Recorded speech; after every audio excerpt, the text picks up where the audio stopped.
So, John, you're full of surprises for us. This Google Earth thing, how did it happen?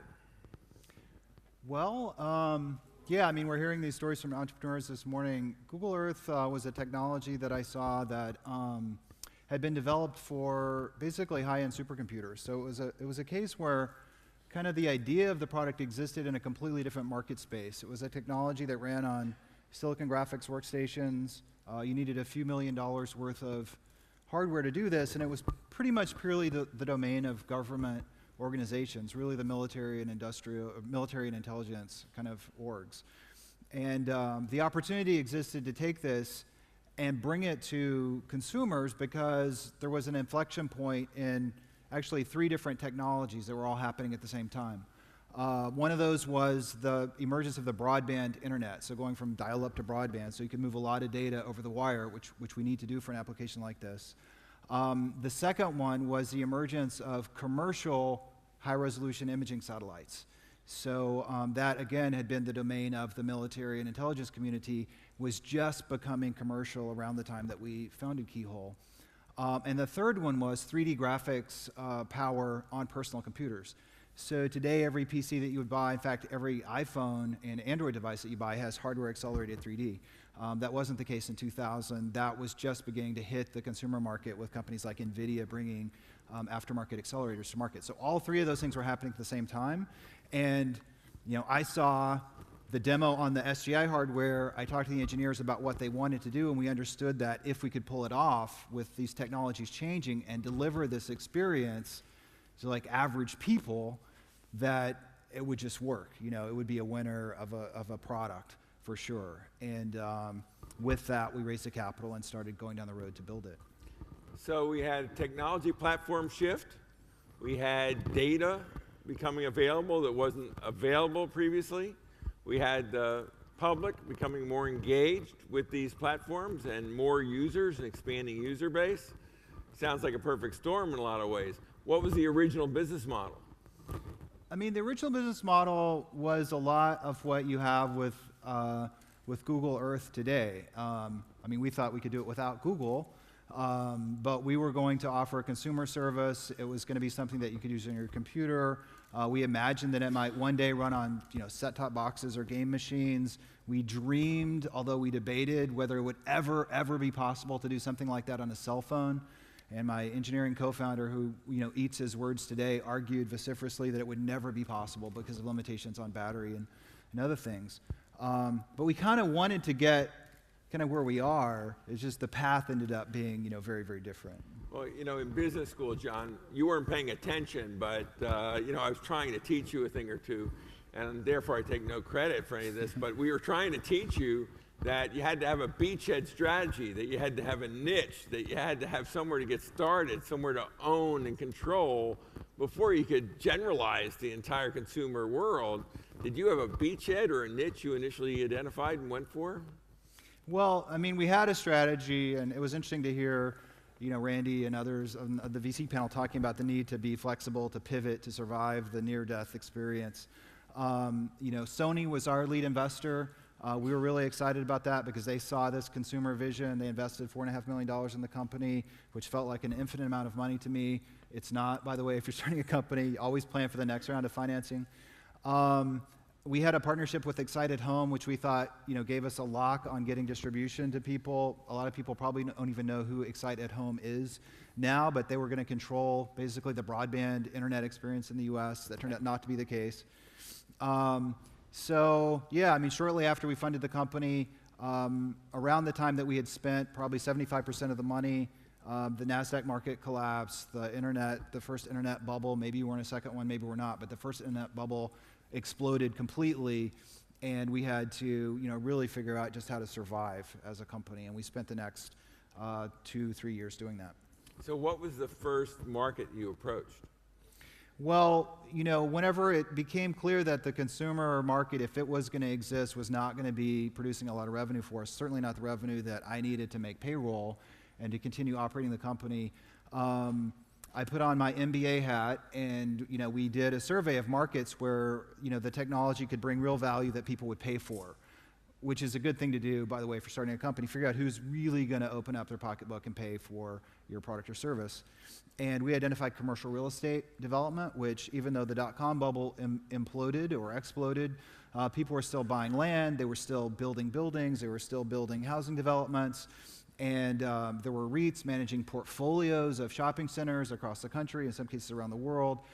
So we provided to them a valuable tool. It was intelligence that they could use to operate their business more efficiently, and it made real sense to them. They were willing to pay us a lot of money for it. So we went from being a product that we thought would be a free or $5 a month consumer service to something that we were charging people on the order of $1,500 a seat per month initially, although that pricing went down and we kind of found the right price point on the curve, but completely different strategy. So first real estate and then later government and some other verticals. So in the need to create revenue, you did focus on a market, you did find a niche, and they were responsive, and you proved your model that people would use this valuable graphical information for a discrete business purpose. We did. I mean, it was, and many people starting companies will probably go through this. It was like a boot camp for me in sales and marketing.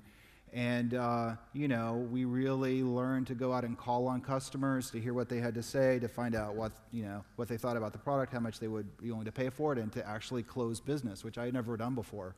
But I had no choice. We blew through our Series A in the first year, believing that we would raise, the next round at an even higher valuation at the end of that year. I think that may be the case with a lot of companies that are raising money today. But the market fell out of the financing market, the bottom fell out of the financing market, and I was, a year after we founded the company, basically looking at 45 days, 30 days of cash, and we pivoted in a hurry, and we got lucky. We introduced the product at a big commercial real estate show. They put it on stage on a big screen. The product sells itself in a lot of ways. Really lucky in that way to just have found this idea that was so powerful. And people, began to buy it. So I had an interesting conversation over coffee just before now. I ran into Phil Sanderson at the coffee counter, and Phil, as you remember, was on our first panel from IDG Ventures, and he said, I miss Google Earth. I said, what do you mean you miss Google Earth? He said, we had a term sheet, and I don't even know if John remembers this, but we had a term sheet in. I said, oh, really? What was your pre-money valuation? I don't know if I can disclose these things, but it was, just barely out of the single digits. I do remember that. I'm very grateful for that, because that happened after we had kind of survived for 2.5, 3 years, and by the end of that, we were break even. We had made about $5 million over the trailing 12 months. We were in a position to make more, and VCs were willing to talk to us. Kind of the environment had changed a bit, and we had made a lot of progress, and we were ready to go forward with that strategy, and then Google called us over for a meeting, and in kind of a weird turn of events, within 24 hours, made an acquisition offer, and after a lot of debate, we decided that might be a good strategy. I was definitely against it. I wanted to raise money and keep building my company, but decided to sell, and it worked out really well. Well, it worked out extraordinarily well if you want to do crazy things. I mean, and I took the liberty of going back through the information you shared with me in preparing for this interview, and I just picked a couple images, and I think you need to explain them to this audience because they don't make business sense to me. They're real surprises. First image. What the heck's going on here, John? This was a great day for me. This was about 3 years after we had been acquired by Google. And this was the launch of the GeoEye-1 satellite, which currently provides most of the satellite data you see in Google Earth today. I think we published 20 million square kilometers of data from the satellite in 2010. So it's a huge source of really interesting global data for us. And we had struck a relationship with GeoEye before the launch, and they wanted to put the logo on the rocket. I didn't really ask for it, but after they did put it on, I thought it was really cool, and I'm glad we got some photos of that. But that's actually of the launch. Larry and Sergey flew down to Vandenberg and watched it take off, and it's been a great partnership for us. Yeah, so that's how we got there. And I had spent the preceding 6 years basically knocking on doors and, before we were bought by Google, begging people to work with us. And you entrepreneurs will know what it's like to go call on big companies when you're nobody and nobody's ever heard of you. And you're trying to get in the door and convince them to take some risk with your venture, which I did. Digital Globe was a company that we have a partnership with Garrett, who's here, was one of the original financiers of that company. And I called on them multiple times, flying out to Colorado. Will you please put data into our system? This is really going to be something big, I promise. And finally, after Google and we began to have some success, we got to actually help put the satellite up, which was great. So 2 thoughts. One is you're mentioning the importance of strategic alliances. Before you were Google, right? And you didn't have the leverage in the marketplace. You mentioned Sony Corporation and your relationship with them. But you also had these strong relationships with venture capital. Sometimes those relationships don't work well together, and sometimes they do work well together. Is there something you can share from those lessons learned in terms of dealing with strategic investors and dealing with financial investors and getting them to collaborate and move a company forward? Well, we had kind of an interesting history that way. I feel sad that we didn't, team up with a more solid team, I guess, for our first round, because as it turns out, Sony Ventures ceased to exist about 9 months after they made their investment in us. So Sony decided they didn't really want to be in the venture capital business. This whole .com thing was not working out that well. So they exited. One of the VCs on my board, basically lost his job. The other one was there for a bit longer. But we were kind of orphaned, by our VC, which was unfortunate because when you go out to raise subsequent rounds, you really want your Series A investor there, not leading that round, but definitely there to support and participate in the round. And we really didn't have that option. We got rescued by a completely different kind of investor, which you should always be open to creative options. In-Q-Tel, which is a U.S. government-backed sort of quasi-VC. They were one of the few VC firms that were actually making investments in the time period of 2003, 2002. And so they invested in us and then opened up a government market channel for us, which became a significant revenue generator for us during that period when there wasn't a lot going on. We have a panel later on in the day on corporate VC, and one of the challenges will be how corporates come into the marketplace and exit the marketplace sometimes on short timelines because they're responding to public pressures in the public marketplace. So that'll be interesting to be able to reflect on your experience when they have that panel. Yep. So, airplanes. How does this play? Satellites, that's crazy enough, but here you have these low altitude, close photography. What's the role of airplanes in your business? Well, you mentioned that Google's a good outcome if you want to do crazy things. And one of the other things that you had asked me before we agreed to do this was, why did you stay at Google? You're kind of an entrepreneurial person, and you've been there for over 6 years. And as it turns out, with this area of maps, Google Maps and Google Earth, it ended up just being this really interesting area for Google, and we continue to invest in some pretty crazy ways, or apparently crazy ways. I think they make a lot of sense. The company thinks they make a lot of sense, but projects that probably wouldn't get done outside of Google or in other situations. So the partnership with GeoEye was great, but for the best imagery that you see in Google Maps and Google Earth, the imagery that you would see over the major cities of the world, for example, that's usually acquired via airplanes because they're flying at a much lower altitude. So we were buying some data from commercial partners for that, but they weren't really set up for our kind of market. They didn't have the right cost structure and didn't really have the capacity to do what we needed to do. So we ended up acquiring a company that had some really nice camera technology, and over the course of a little period of time, actually created a kind of fleet of aircraft, a couple of different types of aircraft that are now operating, and doing so at an amazing cost reduction over anything else in the industry, and produce imagery that's of better quality and in quantities that is pretty staggering. So a very large portion of the continental United States is now covered with imagery that we've produced from these planes. They also give us the capability to do crazy things, to do good for the world. So whenever you remember Haiti had a horrible earthquake, which due to kind of bad construction there and other things caused incredible loss of life. And there was a big disaster relief effort going on. So we were able to get one of our planes there. We imaged everything, got that released to the UN, to the various services, to the NGOs, as well as government organizations that were providing relief before anybody else could. So we, as a private company with this technology, were able to get there and do this survey and get it in the hands of disaster workers very, very quickly. We recently did the same thing in Japan. So, after the tsunami, obviously huge amounts of damage, massive recovery effort. So with the help of the US military command in Japan, they actually worked with the Japanese government to get permission for us to put one of our airplanes in Japan and to survey that area. And again, we released the imagery to the United Nations and a number of other organizations that were helping out there. So great motivator for the team, and it's really awesome when the market can create these kinds of technologies that, due to various reasons, just hadn't had an opportunity, before. So you've gone way beyond using commercially available imaging.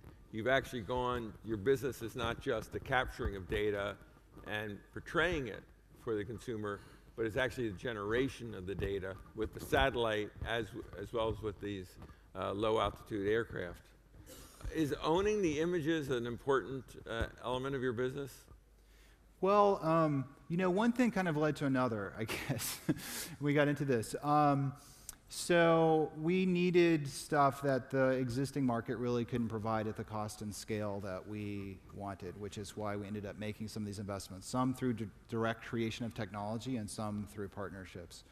But this kind of geospatial data is proving to be really, really important right now. Particularly in the smartphone arena and the new wave of mobile applications, knowing all about the physical world, where you are in the physical world, what's near you in the physical world, and being able to deliver information to people about what's around them, how to get from one place to another, where to buy things, where to get good deals on things. All of that's driven by this core geospatial data. So the investment is playing out across Google in a number of ways right now. 20%, more than 20% of the queries that come to Google actually have a location component to them. So when you think about the scale of Google's revenues, and you think that more than 20% of those revenues and of those queries are related to geospatial data, where we can deliver a better answer because of that data, that becomes a pretty valuable thing. And we're really happy with Android as a platform as well. And Google Maps on Android has over 200 million unique monthly users now. And it's a really great driver of that platform. It's a great differentiator for why you might want to buy an Android phone. So data acquisition. Here we have a couple examples, but data over time, this is something I never would have thought of at all.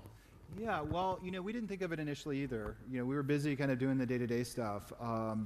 But earlier, Thomas was talking about the Genome Project. Yeah, sure. So one of the things that we figured out is that we were amassing huge amounts of data, and that there was probably a lot of value in that data. And so we began to look at not just displaying to users on Google Maps the best and latest picture that we had, but what could we do with essentially this whole stack of images that we were beginning to collect for large portions of the world. And when you think about the value for Google in the next decade of having this imagery coverage of large portions of the planet, not just one version of that, but many, many versions going back in time, that's pretty powerful. And so we're just beginning to tap into that data, both through Time Machine, which simply exposes the data, so you can go back and browse what was here at this specific spot a year ago or 5 years ago. We have a little bit of data that's a few decades old, but most of it's within the last 10 years or so.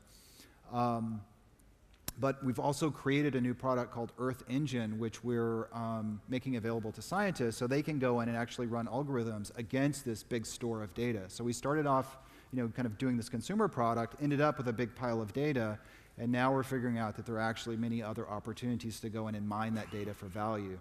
So, when you're creating a startup, one of the sort of memes that's kind of going on right now is that, the data that you may be creating as almost an ancillary to your core product may end up being something of real value, and that certainly, I think, is the case here. So constant innovation. I see it applied here to Katrina. You use the other examples where it's hugely beneficial. Well, what's going on here with Barcelona, this 3D reconstruction? Yeah, well, I mean, I sent you the image. I mean, the theme for me for Google Earth is, when you're starting a company, I guess the big lesson for me in Google is to aim higher than you really expect to achieve. Some of the things that we just really didn't even dare dream could be possible when we started the company, like we've already done.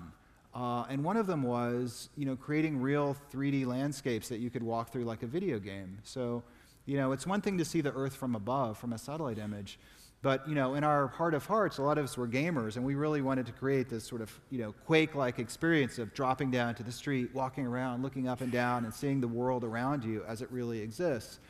But we just didn't think it was possible because the expense of creating models like that, if you did the model, in an MBA sense, you would go, that's staggeringly expensive. There's no way that could ever work. But again, technology, comes to the rescue, and in this case, it was advances in compute and storage and computer vision as an area of software.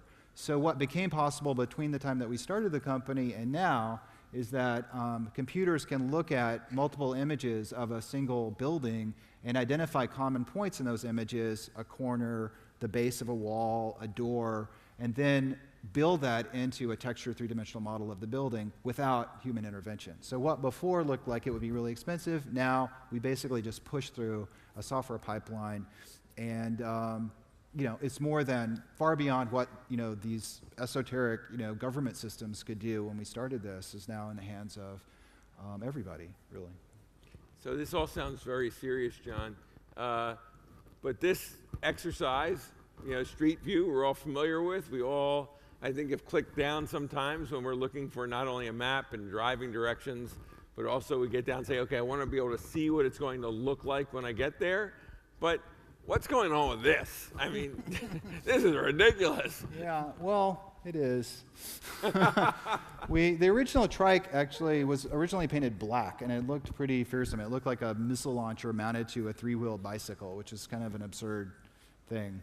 But what we figured out with Street View was that, the Street View is useful in many contexts, but the places that people are really interested in aren't necessarily places that are on roads that cars can drive on. So, some of the greatest historical landmarks, that's not a special effect, that's really Stonehenge in the background. Some of the, most amazing places that you would love to visit in person or virtually, you can't really photograph from a car. So we wanted to just continue to push that experience out. And, there are parts of the Geo building are filled with guys who are wiring together crazy cameras and control systems and things that you push around and things that get mounted on bicycles, snowmobiles, really just figuring out how we can keep developing this technology. It's really kind of like a crazy mad scientist lab in a lot of senses. But the data that comes out of it ends up being surprisingly useful to people. I mean, I'm continually surprised by the uses. I mean, Street View we developed for consumers and also as a way to verify map data, but it's ended up being really useful, for example, in the whole commercial real estate lending area, so that people can do due diligence on properties by looking at images of them remotely. A number of other applications. So once the data is there, if you make it available, I feel pretty bullish that markets will then find ways to exploit and make use of that data. So you've done about everything you can do to get data yourself on the outside, but you're even going inside of structures? We are. I mean, we're working with business owners, so knowing, obviously you as users, you make your way through the airport, you come to an unfamiliar shopping mall, or even just a big complicated store like a Home Depot or a Walmart. If you want to go in and find something inside of that store, your need for kind of assistance to get where you want to go as quickly as possible doesn't end at the door to a business. So we are working to collect images and data about those kinds of structures, airports and shopping malls and businesses, so that we can help you know where you want to go before you leave the house and help you actually get there with your phone. So at some point, this gets personalized. And I'm familiar with your map initiative to personalize it. And at some point, the amount of data that you can bring to bear has its limits, and you have to ask everybody to collaborate on this process. And now, I don't think I'm going to have the ability to click on this map and see it build itself, but I've seen this video, and I know it's very compelling, and I saw another example of where you took our competitor, Stanford University, and invited some of your colleagues to fill in that map with their own, their own intimate knowledge of that setting. So what is happening in terms of user-generated data, and how does user-generated data fit with your business? Yeah, that's another thing that really changed from the beginning when we imagined the business, and then even after we were bought by Google, this whole Web 2.0 thing happened, and the notion that people could work together to do things that even a massive company like Google can't do on its own. It became evident that that was particularly relevant to maps, where a lot of the knowledge about the world is locked up in the heads of people who live in particular places around the world. And as it turned out, we found out that working with our mapping partners, most of the world actually wasn't mapped. And so Google, being a global company, we launched our products worldwide, but our maps were blank for large portions of the planet. And that was a bummer. I mean, people weren't happy about that. And as it turns out, the places that had been mapped before by digital mapping companies were places where, in volume, cars sold with automotive navigation systems. It was that dynamic of the map company getting paid for the car nav unit, which would retail for $2,000 as an option on a Mercedes or a high-end car, that drove the whole digital map-making process. That meant that Europe was mapped, and North America was mapped, and Japan was mapped, and many parts of the rest of the world were not. So this ended up being, I think, one of the most important things that happened on the team over the past few years, and it was creation of this product map maker where users could create the maps. And it was started by our team in India, who were really frustrated because they worked on Google Maps in India, but we didn't have Google Maps for India, and there was no option for us to get the digital mapping data. So they made a tool where people could draw the maps themselves. Started out pretty simply. They launched in India. They launched it then in Pakistan. I think in the first 6 months of Pakistan, 200,000 kilometers of roads were mapped. And if you see the video, which is on YouTube, you can search for Mapmaker Pakistan, I think. You'll see it just sort of like a spider web, just sort of come into existence. And it's amazing. So if you saw, for example, when the Osama bin Laden thing happened, a lot of news sites and other sites were showing these maps of Pakistan and where the compound was, and they were using Google Maps in many cases, but all the map data that was underlying that was all user-created on Mapmaker. Now it's launched in 180 countries, and it's really a great thing that my team is really happy that they're able to work on a product that's bringing maps to parts of the developing world that did not have this data before, and is really useful to NGOs, government organizations, and many phases of development, as you can imagine, in terms of companies and logistics and all of that. So there's a good digital map database now for most of the planet. So we have teams competing from 25 countries. These are mostly first world countries for sure. But is this something we all can participate in? Is it this user-generated data? Yeah, it's launched almost everywhere now. And we were, this is an example of Stanford. We were really excited to launch in the US too, because even though we had a digital map, it was created for cars, not for people. So, the map of Stanford more or less stopped at where the car roadways were. And it didn't label walking paths or biking paths or individual buildings that human beings are interested in. So the whole kind of next wave, for maps is to really map all the places that human beings are interested in. Every, building, walking directions. We were really happy. We have biking directions now in 200 cities in the US, which is a real, cool thing to do.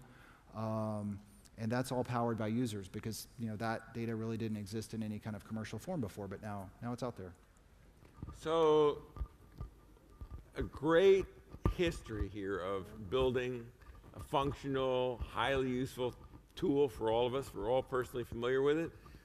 Where does this leave you? You've been there for 6 years. You're a professional entrepreneur. This is your third startup, each a little more successful than the next.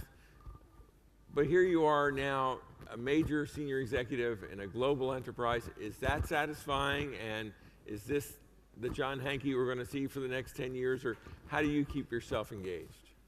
Well, I mean, I've just been so lucky. I've had a number of kind of phases of my life, and the Google phase has been an incredibly rewarding one. 6 years, coming in with Keyhole, a pretty modest company. We were 30 people when we were acquired, and then just having been given this whole series of opportunities in Google to grow that and do crazy things with airplanes and partners and so on that we really didn't imagine going in, and ended up with several hundred developers spread around the world, thousands of other people working on contract for us, creating this.